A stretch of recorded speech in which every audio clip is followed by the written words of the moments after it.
25 तत्वों का ज्ञान ही सांख्य ज्ञान है। योग के मार्ग पर बढ़ने के लिए दो मुख्य धाराएं होती हैं। या तो हम ज्ञान विज्ञान के द्वारा मोक्ष को प्राप्त करते हैं या फिर कर्म के द्वारा। जब योगी आध्यात्म मार्ग में बढ़ता है तो इसी को योग कहते हैं, योग ज्ञान। लेकिन जो ज्ञानी लोग होते हैं, सर्व सामर्थ्य वाले लोग, उनके लिए प्रथम आधार सांख्य ज्ञान है, जो केवल 25 तत्वों में सब कुछ व्याख्या कर देता है। तो सांख्य ज्ञान में जो 24 तत्व होते हैं, आप सभी जानते हो कि अव्यक्त प्रकृति से ही पूरी सृष्टि बनी हुई है। ये चराचर जगत सब कुछ क्रमिक व्यवस्थाओं में अव्यक्त से ही उत्पन्न हुआ है। इन 24 या 25 तत्वों में देखें तो अव्यक्त से उत्पन्न सर्वप्रथम महत तत्व आता है। महत तत्व, जिसे आप सभी बुद्धि भी कहते हो, इसी से पूरी सृष्टि बनी हुई है। तो ये 24 तत्वों में पहला है। जिस प्रकार हम सभी बुद्धि के माध्यम से, हमारी बुद्धि यहाँ पर मस्तिष्क के भीतर केंद्रित है, आत्मा भी वही है जो बुद्धि को सीधे देख रहा है, वो दृष्टा है। तो जिस प्रकार हम सभी बुद्धि के द्वारा निश्चय करते हैं, इसी प्रकार सृष्टि के व्यापक महत तत्व के द्वारा ईश्वर भी निश्चय करता है। समष्टि महत के द्वारा ही सृष्टि आगे बनाते हैं निश्चय करके। इसी प्रकार सांख्य ज्ञान में दूसरा तत्व आता है अहंकार तत्व, जो सीधे महत तत्व से उत्पन्न हुआ है, जिससे हमारे अस्तित्व का बोध होता है। यही अहम का सूचक है। जीवात्मा जब अपने को शरीर मानता है तो इसी को आधार बनाकर मानता है। मेरा शरीर, मेरी आँख, मेरा हाथ, मेरा पैर, ये अहंकार तत्व का सूचक है। ठीक इसी प्रकार ईश्वर भी समष्टि अहंकार से युक्त होकर जब उसके अंदर भी अहम आ जाता है तो आगामी पदार्थों को उत्पन्न करता है। और सांख्य ज्ञान का अगला तीसरा तत्व है 5 महाभूत, जो सीधे अहंकार से उत्पन्न हुए हैं। इन सब को 8 प्रकृति भी कहा जाता है, क्योंकि प्रकृति, उसे महत तत्व, उसे अहंकार तत्व, उसे 5 सूक्ष्म स्थूल महाभूत। आप सभी से विनती है, इन 5 महाभूतों को वैराग्य की दृष्टि से देखने का प्रयास करो। शरीर में हड्डी का ढांचा, रक्त, मांस, शरीर के व्यवहार, त्वचा, सब कुछ वैराग्य की दृष्टि से देखोगे तो 5 महाभूतों पर नियंत्रण कर ले जाओगे। तो अहंकार तत्व से इन्हीं 5 महाभूतों की उत्पत्ति शरीर में होती है। सृष्टि में भी समष्टि अहंकार से युक्त होकर ईश्वर आगामी 5 महाभूतों को उत्पन्न कर देता है। इस प्रकार महत तत्व, अहंकार तत्व और 5 महाभूत, ये 7 तत्व हो गए। ये तो वो पदार्थ हो गए जो आगामी और भी पदार्थों को उत्पन्न करते रहते हैं। लेकिन दूसरी तरफ इन्हीं से और भी तत्व उत्पन्न होते हैं। 11 इंद्रियां इसी अहंकार से उत्पन्न होता है। अहंकार से ही समष्टि मन भी उत्पन्न हुआ है। तो मन और मन से फिर 10 और इंद्रियां, तो मन से फिर 10 और इंद्रियां उत्पन्न होती हैं। 5 ज्ञानेंद्रियां, 5 कर्मेंद्रियां। ज्ञानेंद्रियों में देखें तो श्रोत इंद्री, बहुत ध्यान से सुनिए आप सभी। श्रोत इंद्री, जिसके माध्यम से आप सभी हवाओं की ध्वनियों को सुनते हो, मेरी एक एक शब्द को सुन पा रहे हो, समझ पा रहे हो। ये मन से संयुक्त होकर श्रोत इंद्री ही सुनने का काम करती है। मन नहीं सुन सकता, आत्मा सुनता नहीं है, बुद्धि तत्व सुनता नहीं है। सबके अलग अलग कार्य हैं। आत्मा केवल जानता है, बुद्धि निश्चय करती है, अहंकार अस्तित्व का बोध कराता है, मन संकल्प विकल्प संशय उत्पन्न करता है। सुनने का काम केवल शरीर में श्रोत इंद्री करती है। सांख्य ज्ञान यही कहता है कि जो इन 25 तत्वों को तत्वतः अच्छे प्रकार से जान गया, फिर वो मुक्त हो जाता है। तो श्रोत इंद्री, जो कि मन से सीधे जुड़ी हुई है और हमारे कान तक आती है। इसी प्रकार स्पर्श इंद्री, जितना आप सभी ठंडा गर्म आदि जो भी अनुभव करते हो, आपके शरीर से जो हवा टकराती है वहाँ पर भी जो स्पर्श का अनुभव करता है, वो है स्पर्श इंद्री, जो वायु तत्व का गुण है। जैसे स्रोत इंद्री आकाश का गुण था, वैसे ही ये वायु तत्व का गुण है। इसी प्रकार चक्षु इंद्रिय होती है। कभी अपने आप को कंकाल समझकर हड्डियों का ढांचा, मांस का लुथड़ा, खून का संचरण इस तरह देखकर फिर देखो आपके दोनों जो गोलक हैं उन गोलकों में से देख कौन रहा है। तो वैराग्य के द्वारा आपको अनुभव होगा कि चक्षु इंद्रिय है। इसी प्रकार रसना इंद्रिय है। जितना भी भोजन आदि आप करते हो, जो कुछ भी चखते हो, ये आपः तत्व से सीधा जुड़ा हुआ है। चक्षु इंद्रिय अग्नि तत्व का आधार है। अग्नि तत्व के माध्यम से सब कुछ देखता है।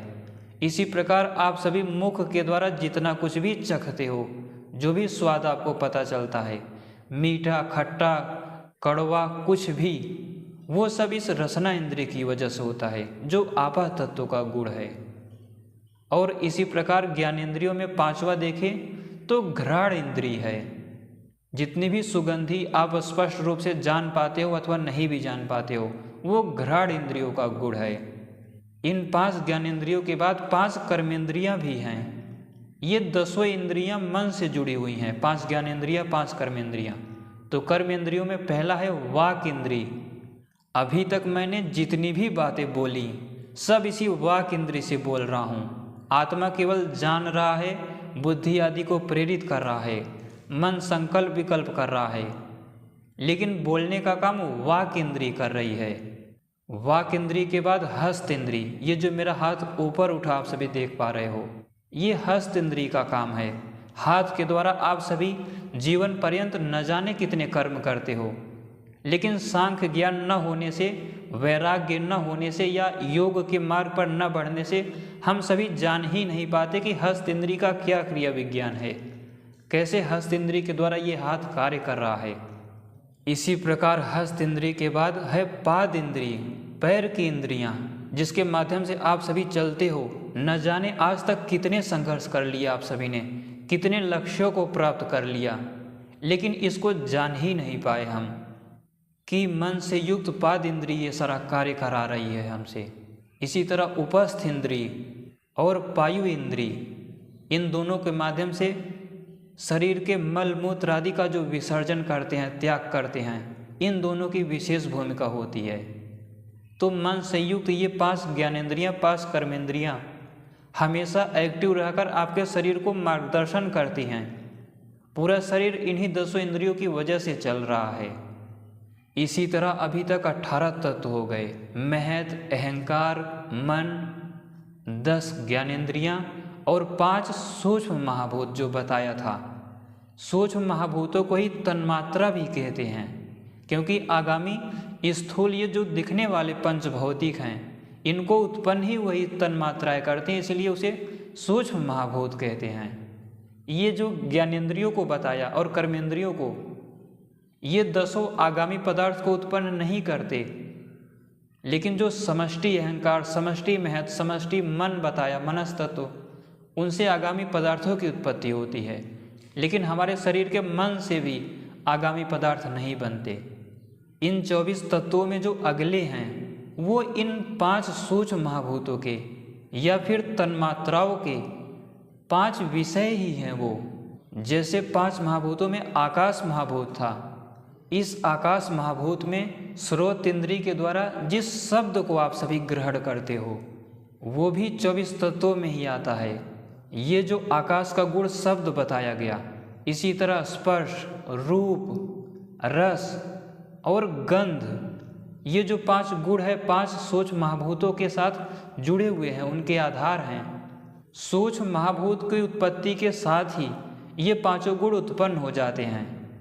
आकाश के साथ शब्द, वायु के साथ स्पर्श, अग्नि के साथ रूप, आपः तत्व के साथ रस और पृथ्वी के साथ गंध, ये उनके आधार आधेय के संबंध में होते हैं। इस प्रकार 23 तत्व हो गए, और प्रकृति को भी ले लें तो 24 तत्व हो गए।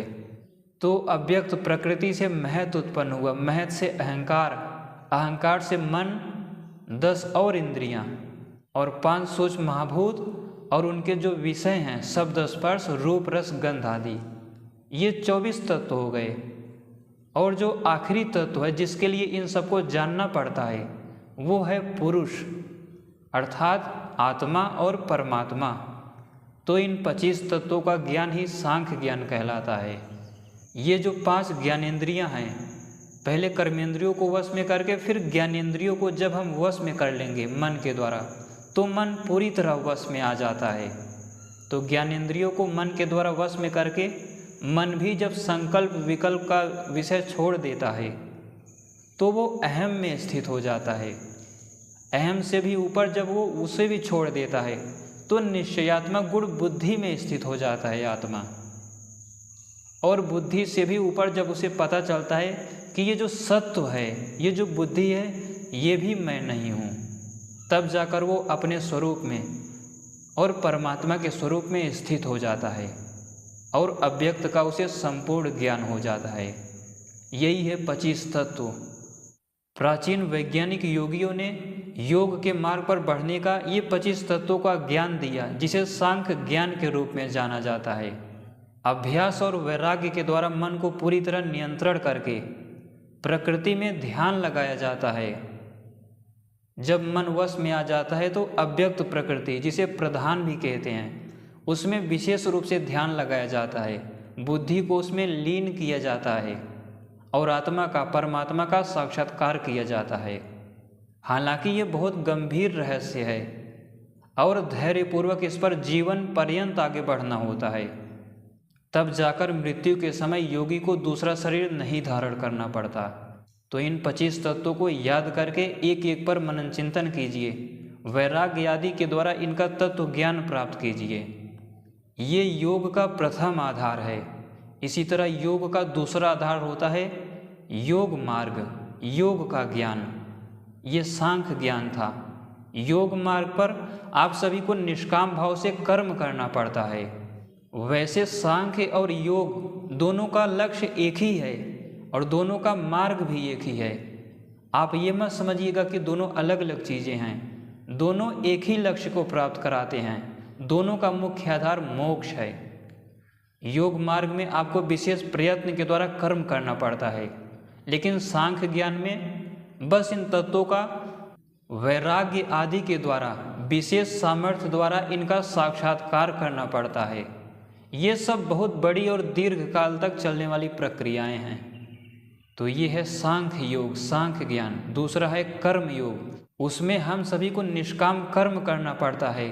एक एक इंद्रियों के व्यापार को अच्छे से समझकर समाज में उतरना पड़ता है और हमेशा इन सब पर मनन चिंतन करना पड़ता है कि मन कर क्या रहा है।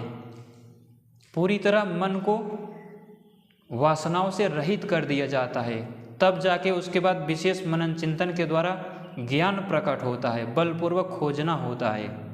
ये 2 मार्ग प्राचीन वैज्ञानिकों ने बताए हैं। आप सभी भी इस मार्ग पर बढ़ने का प्रयास कीजिए और जब भी बाधा आए तो यम और नियमों में खोजने का प्रयास कीजिए, कहाँ पर गलती रह गई, कहाँ पर समस्या हो रही है। उसके बाद फिर इसके मार्ग पर बढ़ने का प्रयास कीजिए। उम्मीद करता हूँ 25 तत्वों का ये सांख्य ज्ञान आप सभी को अच्छा लगा होगा। जानकारी को पूरा सुनने के लिए धन्यवाद।